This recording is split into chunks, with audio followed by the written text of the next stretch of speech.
E aí, pessoalzinho, esse é o nosso Café com Fertilidade.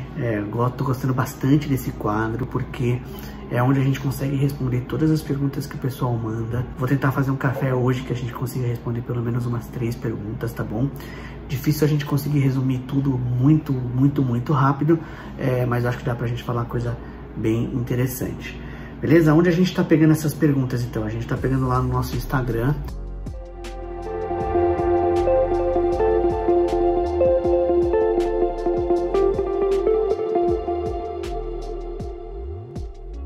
Bom, a primeira pergunta é da Aline.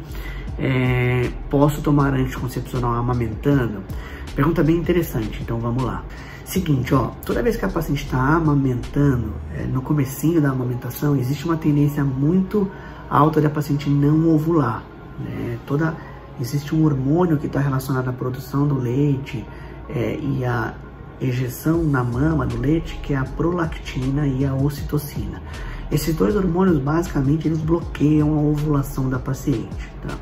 Então, a primeira pergunta, a paciente engravida quando ela está amamentando? Normalmente não. No comecinho da amamentação, ela não tem ovulação. Agora, existe um detalhe importante aqui. Se a paciente diminuir um pouco a amamentação, se ela introduz algum outro alimento para a criança, existe uma chance dela diminuir um pouco a prolactina e ela pode voltar a ovular espontaneamente. Então, não é impossível, principalmente pós o 3º mês, 4º mês de amamentação, onde ela começa a acrescentar algumas frutas na alimentação da criança. Ela troca uma amamentação por uma fruta, por algum outro tipo de papinha, e ela pode voltar a ovular naturalmente. Se a paciente ovula, ela pode engravidar, tá bom? Muitas vezes a paciente pode engravidar na primeira menstruação, então não é obrigatório também, respondendo aí para a Aline, esperar a menstruação vir para ter certeza se pode engravidar ou não. Muitas vezes a paciente engravida logo em seguida. Então, respondendo para a Aline, eu posso tomar a pílula amamentando? A resposta é sim. Você pode e você deve, apesar da amamentação, como a gente já falou, produzir uma certa proteção para a paciente de não ovulação, tá bom? Mas aqui existe um detalhe adicional. As pacientes que estão amamentando, elas não podem tomar pílulas com estrógeno. Elas só podem tomar pílula com progesterona. Então, existem algumas pílulas no mercado, tem várias pílulas. Uma das que é mais usual é a Cerazette. Não tem nenhum tipo de conflito de interesse aqui, mas a Cerazette é uma pílula que só tem progesterona e que você usa de forma contínua. Ela não atrapalha a amamentação, ela não corta a amamentação. Você pode usar e você vai estar protegida para não engravidar, tá bom? Então, a gente separa os períodos, por exemplo, no pós-parto, dos primeiros 40 dias, a paciente não vai ter relação, ela ainda está na quarentena. Depois do 1º mês, 2º mês, ela tem uma proteção muito fisiológica, mas neste período ela já pode começar a tomar pílula para evitar a gravidez. Lembrando sempre que é pílula só com progesterona.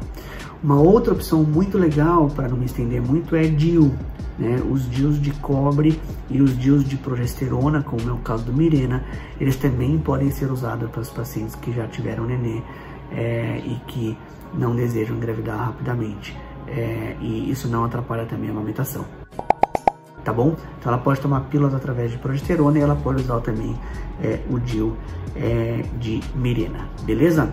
Quais são as chances de engravidar com FIV? Essa é uma pergunta bem interessante, porque muitas vezes quando você está atendendo um casal infértil que tem dificuldade para engravidar, você explica uma série de coisas, quais são os principais exames, quais são os remédios que o casal toma, mas no final da consulta a pergunta sempre é a mesma: doutor, tudo bem, você explicou um monte de coisa, mas qual é a chance de eu engravidar? E é bem interessante, né? O ser humano, o casal, ele quer gravar ali a chance que o casal tem de dar certo o tratamento ou não. E a gente super entende, né? O final do tratamento todo é gerar uma gestação. Bom, aqui entram alguns pontos. Não é tão simples calcular a chance de um casal engravidar por fertilização, porque existe uma série de variáveis que podem contribuir para aumentar a chance da gravidez acontecer e uma série de outras para diminuir. Então, existem as taxas ouro, que a gente chama, que são casos de pacientes jovens, abaixo de 35 anos, que não tem nenhuma doença que pode estar relacionada à qualidade do óvulo, né, nem à quantidade, ou seja, uma reserva ovariana normal, e também nenhuma grande doença no útero ali que possa diminuir a taxa de gravidez por transferência de embrião. Essas taxas no centro de reprodução humana e no Baby Center é muito próxima de 70%, 65%, 70%, 73%, 75%. Lembrando que essas são as taxas ouro, ou seja, casos bons em pacientes jovens, tá? Uma das coisas que mais contribui o resultado da filha é a idade da paciente. Então, a gente costuma brincar que existe uma evolução social que não acompanhou a evolução biológica, né? Biologicamente, a paciente vai perdendo um pouco de reserva ovariana, vai perdendo um pouco da qualidade dos óvulos ao longo do caminho, e com o passar da idade as chances do tratamento também caem. Então, fazer uma fertilização in vitro numa paciente de 32 anos é muito diferente de fazer uma fertilização in vitro numa paciente de 41 anos de idade.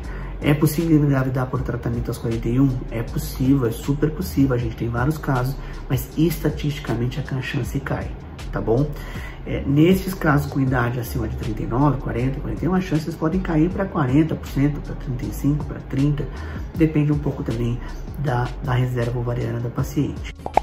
A reserva ovariana é a segunda variável que a gente sempre lembra, porque quanto melhor a paciente responde aos tratamentos do estímulo ovariano, maior o número de óvulos que ela vai ter, maior a chance dela ter um bom embrião e maior a chance dela engravidar. Então, basicamente, idade, reserva ovariana e doenças associadas são as três variáveis principais que contribuem aí para você conseguir calcular as chances da paciente engravidar por fertilização in vitro, beleza? Tenho 18 anos, nunca fui no ginecologista e queria conhecer um pouco mais sobre mim. Essa pergunta é da Beatriz. Bom, Beatriz, igual você, existem inúmeras pacientes que perguntam a mesma coisa. Quando eu começo a ir no ginecologista, quais são as primeiras vezes que eu vou e como que eu devo me cuidar? Aqui existe uma coisa importante. Todo mundo acha que o ginecologista só está relacionado ao início da atividade sexual. Basicamente é verdade, né? As doenças que passam durante a relação, todos os cuidados que a mulher tem, elas se intensificam pós a primeira relação sexual. Isso não significa que você não possa ir ao ginecologista antes da primeira relação. E você deve fazer isso, né? Você deve procurar o ginecologista um pouco antes, até para ter informações de como evitar a gravidez indesejada, até de perguntar sobre dúvidas diversas que você pode ter relacionadas ou não à relação sexual. Se você já tem esse desejo, se você já pensou nisso, você deve ir. Claro, sempre vai em alguém que alguém te indicou, tenha confiança em relação médico-paciente em casos de ginecologia, é muito importante, porque a mulher fica muito exposta e ela tem que se sentir confortável. Mas pegue uma indicação, vai em algum ginecologista. Muitas vezes você pode até verbalizar para ele que, olha, eu quero bater um papo, não quero ser examinada por enquanto, isso não tem problema nenhum.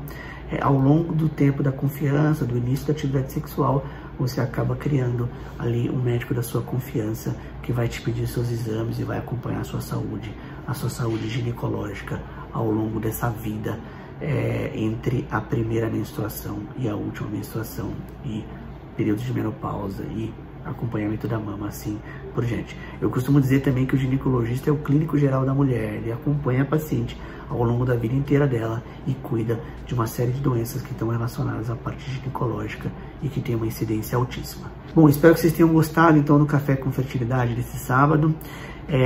A gente vai todo sábado então trazer 3 ou 4 perguntas que vocês vão postando nas redes sociais.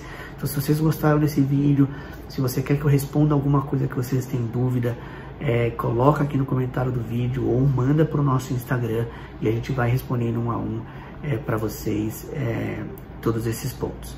Fechado? Obrigado por participar aí desse Café com Fertilidade. Indica para as pessoas que têm dúvidas sobre ginecologia e eu vejo vocês aqui no canal. Um abraço.